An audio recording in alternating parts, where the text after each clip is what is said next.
రాకాలోకంకి స్వాగతం. కుటుంబ పరిపాలన ఉన్నటువంటి ప్రాంతీయ పార్టీలో ఎన్ని అవలక్షణాలు ఉండాలో అన్ని అవలక్షణాలు ఉన్నటువంటి పార్టీ జార్ఖండ్ ముక్తి మోర్చా. దానివల్ల అనేక సమస్యల్ని ఎదుర్కొంటున్నటువంటి రాష్ట్రము జార్ఖండ్.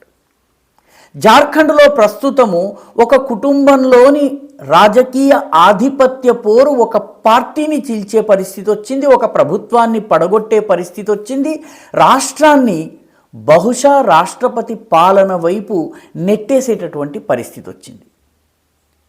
ప్రాంతీయ పార్టీలు కుటుంబ పాలనలో ఉన్నటువంటి అవలక్షణాలన్నిటికీ ప్రతీకగా జార్ఖండ్ రాజకీయాలు నిలుస్తున్నాయి. జార్ఖండ్లో ఏం జరిగింది? జార్ఖండ్ ముఖ్యమంత్రిగా ఇప్పటి వరకు ఉన్నటువంటి హేమంత్ సోరెన్ తీవ్రమైనటువంటి ఆర్థిక ఆరోపణలు ఎదుర్కొంటున్నారు, మనీ లాండరింగ్ ఆరోపణలను ఎదుర్కొంటున్నారు, డబ్బుని విదేశాలకు తరలించినటువంటి ఆరోపణలను ఎదుర్కొంటున్నారు. ఒక బ్యాంక్వెట్ హాల్ మిగతా అనేక కాంట్రాక్ట్లకు సంబంధించి, గనుల లీజుకు సంబంధించి అనేక ఆరోపణల్ని ఆయన ఎదుర్కొంటున్నారు. ఆయనకు ఈడీ విచారణకు హాజరు కమ్మని ఎన్ఫోర్స్మెంట్ డైరెక్టరేట్ సమన్లు పంపించింది. ఇప్పటికీ 10 సార్లు సమన్లు పంపించినా కూడాను ఆయన ఈడీ ఎదురుపడేటటువంటి సాహసం చేయలేదు. ఏదో ఒక సాకు చూపించి, అరవింద్ కేజ్రీవాల్ కన్నా ఒక ఆకు ఎక్కువ చదివినట్టుగా ఉన్నారు హేమంత్ సోరెన్. అరవింద్ కేజ్రీవాల్ ఇప్పటికీ 7 సార్లు మాత్రమే ఈడీ సమన్లను ఏదో రకంగా అవాయిడ్ చేశారు. ఈయన 10 సార్లు అవాయిడ్ చేశారు. చివరికి తప్పించుకోలేని పరిస్థితి వచ్చినప్పుడు ఆయన ముఖ్యమంత్రిగా అరెస్ట్ కావడం కన్నా మాజీ ముఖ్యమంత్రిగా అరెస్ట్ అయితే బాగుంటుందని అనుకుని ఆయన రాజీనామా చేసిన వెనువెంటనే అరెస్ట్ అయ్యారు. అంటే పరిస్థితి ఏ రకంగా వచ్చిందంటే, ఈడీకి సంబంధించినటువంటి అధికారులు ఆయన అరెస్ట్ చేయడానికి వస్తే నేను రాజీనామా చేస్తాను, నేను రాజీనామా చేసిన తర్వాత నన్ను అరెస్ట్ చేయండి అని ఆయన రిక్వెస్ట్ చేసి కుడి ఎడమ ఈడీ పోలీసులుండగా ఆయన రాజ్భవన్కి వెళ్ళి రాజీనామా ఇచ్చి తిరిగి వచ్చారు. బయటకు రాగానే ఆయన అరెస్ట్ అయ్యారు. ఇది ఒక ఘట్టం. అయితే ఆయన రాజీనామా చేస్తూ ఆయన తన భార్య అయినటువంటి కల్పనా సోరెన్ని ముఖ్యమంత్రి చేయాలని కోరుకున్నారు. ఇందుకు అనుకూలంగా ఆయన తన బాగా నమ్మిన బంటి అయినటువంటి సర్ఫరాజ్ అహ్మద్ అనేటటువంటి గాండే నియోజకవర్గం ఉంది. ఆ నియోజకవర్గం నుంచి ఆయన రాజీనామా చేసి ఆయన స్థానంలో 6 నెలల లోపల ఈమెని ఎంపిక చేయాలని చెప్పి ఆయన పూర్తిగా వ్యూహాన్ని రచించారు. కానీ కుటుంబ పార్టీ అంతఃకలహాలు, అంతఃపుర ఘర్షణలు మొదలయ్యాయి. ఆయన తమ్ముడైనటువంటి బసంత్ సోరెన్ కల్పనా సోరెన్ని ముఖ్యమంత్రి కావడాన్ని వ్యతిరేకించారు. అంతేకాకుండా ఆయన వదిన గారైనటువంటి హేమంత్ సోరెన్ వదిన అంటే ఈ పార్టీ వ్యవస్థాపకుడైనటువంటి శిబు సోరెన్ పెద్ద కొడుకు పేరు దుర్గా సోరెన్. అతను చనిపోయాడు. అతని భార్య సీతా సోరెన్ 3 టైమ్ ఎమ్మెల్యే. ఆమె ప్రస్తుతం కూడా ఎమ్మెల్యేగా ఉన్నారు.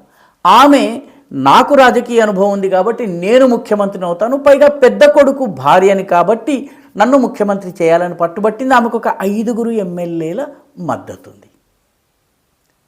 దాంతో ఆమె తిరుగుబాటు చేసేసరికి, తమ్ముడైనటువంటి బసంత్ సోరెన్ తిరుగుబాటు చేసేసరికి ఇప్పటి వరకు శిబు సోరెన్ నెక్స్ట్ ముఖ్యమంత్రి ఎవరు కావాలన్న విషయంలో ఏ మాట మాట్లాడలేదు. మొత్తం మీద కల్పనా సోరెన్కి ముఖ్యమంత్రి పదవి ఇవ్వాలన్నటువంటి ప్లాన్ని పక్కన పెట్టి బాగా పార్టీని నమ్మినట్టుగా ఉన్నటువంటి నితీష్ కుమార్ ఏ రకంగానైతే జీతన్ రామ్ మాఝీని ముఖ్యమంత్రిగా చేశారో ఆ రకంగా చంపై సోరెన్ అనేటటువంటి వ్యక్తిని నమ్మిన బంటుని ముఖ్యమంత్రి చేయాలని నిర్ణయించారు. ఇది 2వ ఘట్టము. 3వ ఘట్టం ఏంటంటే, గవర్నర్ దగ్గర తన రాజీనామాని ఇవ్వడానికి వెళ్ళినప్పుడు హేమంత్ సోరెన్ మీరు తక్షణమే నా తరువాత ఈయనను ముఖ్యమంత్రి చేయండి, చంపై సోరెన్ని ముఖ్యమంత్రి చేయండి, ముఖ్యమంత్రి చేసిన తర్వాత ఆయన తన మెజారిటీని ప్రూవ్ చేసుకుంటారు, వీలైనంత త్వరగా ముఖ్యమంత్రి ఆయన పదవీ ప్రమాణ స్వీకారం చేయించమన్నారు. గవర్నర్ రాధాకృష్ణన్ దీనికి అంగీకరించలేదు. ఆయన సమయం వచ్చినప్పుడు చెప్తానన్నారు. ఎందుకంటే అంతర్గత పరిస్థితులు ఆయనకి స్పష్టమైనటువంటి అవగాహన ఉంది. ఒకటి, జార్ఖండ్ ముక్తి మోర్చా 29 మంది ఎమ్మెల్యేలు ఉన్నటువంటి జార్ఖండ్ ముక్తి మోర్చాలో కనీసం 5 ఎమ్మెల్యేలు ఈ ముఖ్యమంత్రికి అనుకూలంగా లేరన్నటువంటి విషయం ఆయనకి తెలుసు. రెండవది, కాంగ్రెస్ పార్టీకి ఉన్నటువంటి 17 మంది ఎమ్మెల్యేల్లో దాదాపు 6 ఎమ్మెల్యేలు ఎవరికి కనపడకుండా పోయారు, ఎవరికి అందుబాటులో లేరు, సమావేశాలకి రావడం లేదు, ఫోన్లు స్విచ్ ఆఫ్ చేసుకుని ఉన్నారు. దీని అర్థం ఏంటంటే పదవీ ప్రమాణ స్వీకారం చేయించిన తరువాత ఆయన మెజారిటీని ప్రూవ్ చేసుకునే పరిస్థితి లేదు. ఎందుకంటే మెజారిటీకి కావలసినటువంటి సీట్లు 42 కావాలి. వాస్తవానికి ప్రస్తుతము 80 మంది ఎమ్మెల్యేలే ఉన్నారు కాబట్టి 41 సీట్లు వస్తే సరిపోతుంది. 41 సీట్లు కూడాను 5 + 6 11 సీట్లు తగ్గితే ఈ చంపై సోరెన్ ప్రభుత్వము విశ్వాస పరీక్షలో నెగ్గేటటువంటి పరిస్థితి ఉండదు. కాబట్టి గవర్నర్ వేచి చూసే ధోరణిని అవలంబిస్తున్నారు. ఎందుకంటే పార్టీ పొజిషన్ కనుక చూస్తే ఈ ఇండి కూటమి అంటే జార్ఖండ్ ముక్తి మోర్చా, కాంగ్రెస్, రాష్ట్రీయ జనతాదళ్, ఆర్జేడీ, అదేవిధంగా సిపిఐ-ఎంఎల్, లిబరేషన్ గ్రూప్, వీటన్నిటికీ కలిపి 48 సీట్లు ఉన్నాయి. వాటికి 41 కావాలి, 48 ఉన్నాయి. అంటే 7 సీట్లు మెజారిటీ కన్నా ఎక్కువగా ఉన్నాయి. కానీ 6 + 5 11 మంది ఎమ్మెల్యేలు అటు ఇటు అయ్యేటటువంటి పరిస్థితి ఉన్నట్లయితే ఈ ప్రభుత్వము విశ్వాస పరీక్షలో నెగ్గే పరిస్థితి లేదు.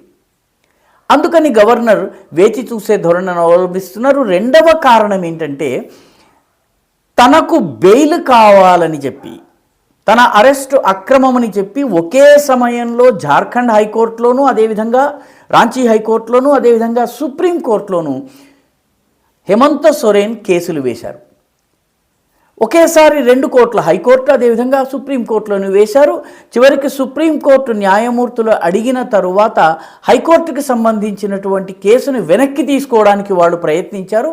హైకోర్టు వెనక్కి తీసుకోవడానికి అనుమతినివ్వలేదు. కాబట్టి ఈ 2 కేసులలో హైకోర్టులో ఉన్నది, సుప్రీంకోర్టులో ఉన్నది. నిజానికి హైకోర్టు తేలిన తర్వాత సుప్రీంకోర్టుకు వెళ్తారు. కానీ ఈయన కపిల్ సిబ్బల్, అభిషేక్ మను సింఘ్వి వంటి సుప్రసిద్ధ లాయర్లను ఉపయోగించుకుని ఒకే సమయంలో ఇటు హైకోర్టులోనూ అటు సుప్రీంకోర్టులోనూ బెయిల్ కోసం పిటిషన్ని మూవ్ చేశారు. కాబట్టి అది తేలేంత వరకు, ఎందుకంటే అది తేలి ఈయనకి బెయిల్ కనుక వస్తే ఈయన మళ్ళీ ముఖ్యమంత్రిగా కొనసాగవచ్చు. కాబట్టి గవర్నరు వేచి చూసే ధోరణిని అవలంబిస్తున్నారు. ఈ రకంగా గనక రాష్ట్రంలో ముఖ్యమంత్రి లేనటువంటి పరిస్థితి లేదా ప్రభుత్వం లేనటువంటి పరిస్థితి ఉన్నట్లయితే రాష్ట్రపతి పాలనను విధించవలసినటువంటి పరిస్థితి వస్తుంది. ఇది మొట్టమొదటిది. బీజేపీకి మొత్తం 32 సీట్లు ఉన్నాయంటే బీజేపీకి మెజారిటీ రావాలంటే 9 సీట్లు కావాలి. బీజేపీ ఇప్పుడున్నటువంటి బీజేపీ సభ్యులు 26 మంది, అదేవిధంగా ఆల్ జార్ఖండ్ స్టూడెంట్స్ యూనియన్కి సంబంధించి 3,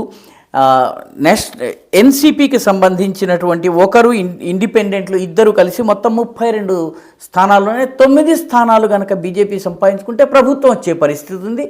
బీజేపీ ప్రభుత్వం ఏర్పాటు చేస్తుందా లేదా, బీజేపీ ప్రభుత్వంలో రావడం మంచిదా కాదా అన్నది ప్రస్తుతం చర్చనీయాంశమైనటువంటి విషయం కాదు. ప్రస్తుతము రాజకీయ అస్థిరత ఉన్న కారణంగా గవర్నర్ వేచి చూస్తున్నారు. అంత మటుకు గనక ఇది ఎక్కువ కాలం అయినట్టయితే రాష్ట్రపతి పాలన కిందకు వస్తుంది. జార్ఖండ్ రాజకీయాలని చూసినట్టయితే గత 23 సంవత్సరాలలో 12 మంది ముఖ్యమంత్రులు వచ్చారు. 12 మంది ముఖ్యమంత్రుల్లో ఒక రఘుబర్ దాస్ మినహా 2010 ఇప్పుడున్నటువంటి ముఖ్యమంత్రికి ముందు ఆయన తప్ప ఎవరో 5 ఏళ్ల పదవీ కాలాన్ని పూర్తి చేయలేదు. ఒకటి. రెండవది, ఇప్పటి వరకు 3 ముఖ్యమంత్రులు జైలుకు వెళ్ళారు. శిబు సోరెన్ జైలుకు వెళ్ళారు, మొట్టమొదటి ముఖ్యమంత్రి. అదేవిధంగా ఆయన అయితే ఒకసారి 10 రోజులు మాత్రమే మెజారిటీ ప్రూవ్ చేసుకొని కారణంగా ప్రభుత్వమే పడిపోయింది అయింది. రెండవది హేమంత్ సోరెన్. మూడవది మధు కూడా ఇండిపెండెంట్ సభ్యుడిగా ఉంటూ ముఖ్యమంత్రి అయ్యారు. అన్ని పార్టీలు వెలుపల నుంచి మద్దతు ఇచ్చి, బీజేపీ తప్ప అన్ని పార్టీలు ఇవ్వడం వల్ల ఆయన ప్రభుత్వంలోకి వచ్చారు. మొత్తం మీద జార్ఖండ్ పూర్తిగా అయోమయ పరిస్థితుల్లో ఉంది.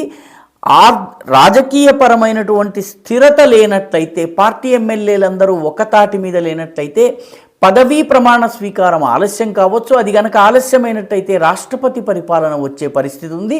జార్ఖండ్లో 23 ఏళ్లలో 3 సార్లు రాష్ట్రపతి పాలన వచ్చింది. మరొకసారి వచ్చినా కూడా మనము ఆశ్చర్యపోనక్కర్లేదు. మొత్తం మీద జార్ఖండ్లో శిబు సోరెన్, ఆయన కుమారుడు హేమంత్ సోరెన్, ఆయన షిబు సోరెన్ కోడలైనటువంటి సీతా సోరెన్, కొడుకైనటువంటి